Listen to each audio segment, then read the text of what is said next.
wuxuu ahaa wiil qurux badan aabihiisna aad u jecel yahay. wuxuu aabihiis la lahaa xiriir ka duwan midka ilmaha kale. jacaylka aabihiis u qabo wuxuu dareen xaasidnimo la ku dhaliyey walaalihiis heer ay gaartay inay go'aansadaan inay ka takhalusaan si ay jacaylka aabahood ula gooni noqdaan. qisada nabiyullaahi yuusuf ibnu yacquub calayhi salaam waa mid cajiib ah. ilaahay wuxuu ku tilmaamay inay tahay midda ugu wanaagsan qisooyinka. yaraantiisii ayuu habeenada ka mida ku riyooday arrin cajiib ah. wuxuu arkay 11 xidig qorraxda iyo bisha oo u sujuudaya. aad ayuu ula yaabay, wuxuuna isla markiiba u sheegay aabihiis yacquub calayhi salaam. yacquub calayhi salaam oo ahaa nebi ayaa fahmay in riyada wiilkiisii yar yuusuf aysan mid caadiya ahayn.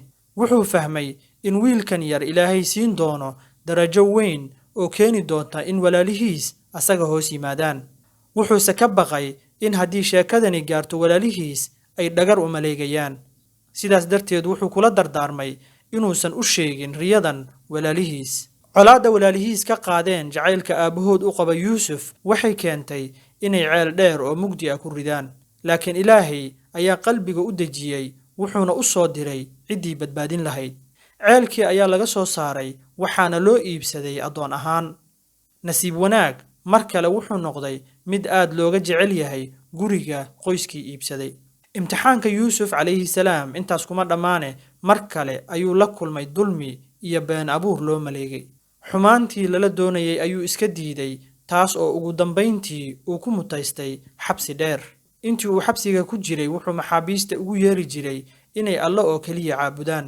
wuxuu ahaa shakhsi sabar badan oo ilaahay ku kalsoon. wuxuu alle mar kale ka badbaadiyey xabsigii dulmiga ahaa. wuxuu si cajiiba u fasiray riyadii boqorka, taas oo Masar ka badbaadisay abaar iyo gaajo halis ah. wuxuu isku darsaday alla ka cabsi, dulqaad, aqoon iyo daacadnimo. markii uu boqorku ka helay sida wanaagsan ee uu u fasiray riyadiisa, yuusuf calayhi salaam wuxuu soo bandhigay ammaanada iyo aqoonta ilaahay siiyey, taas oo keentay in boqorku ku aamino mansibka wasiirka ugu sarreeya xukunka dalka Masar. markii uu qabtay xukunka, wuxuu si wanaagsan u maamulay hantidii dalka. sidaas darteed wuxuu kalsooni weyn ka helay boqorka. intii uu wasiirka ahaa waxaa dhacday abaar aad u daran oo reerkiisii ku qasabtay inay Masar cunto u soo raadsadaan. yuusuf ayaa aqoonsaday walaalihiis markii ay Masar soo galeen. ayaguse inay aqoonsadaan iska daayay, yuusuf ayaa nool kuma fakaraynin. waxaa Masar ugu yimid walaalihii shalay ceelka dheer ku riday oo gaajo iyo abaaru keentay. yuusuf calayhi salaam si wanaagsan ayuu u soo dhoweeyey, wixii ay rabeen iyo in ka badanna wuu siiyey. intaas kadib yuusuf calayhi salaam wuxuu ku dadaalay in qoyskiisa dhammaan ay Masar yimaadaan. wuxuu la kulmay waalidkiis, gaar ahaan aabihiis aadka u jeclaa yacquub calayhi salaam. qisada nebi yuusuf calayhi salaam waxay ku dhammaanaysaa farxad iyo guul cajiib ah.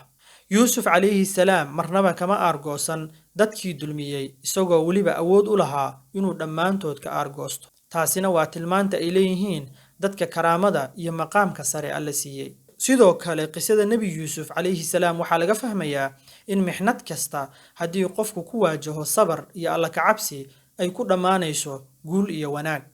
waad ku mahadsan tahay daawashada. wixii aragti ay ugula wadaag kommentiga. wassalaamu calaykum waraxmatullaahi wabarakaatuh.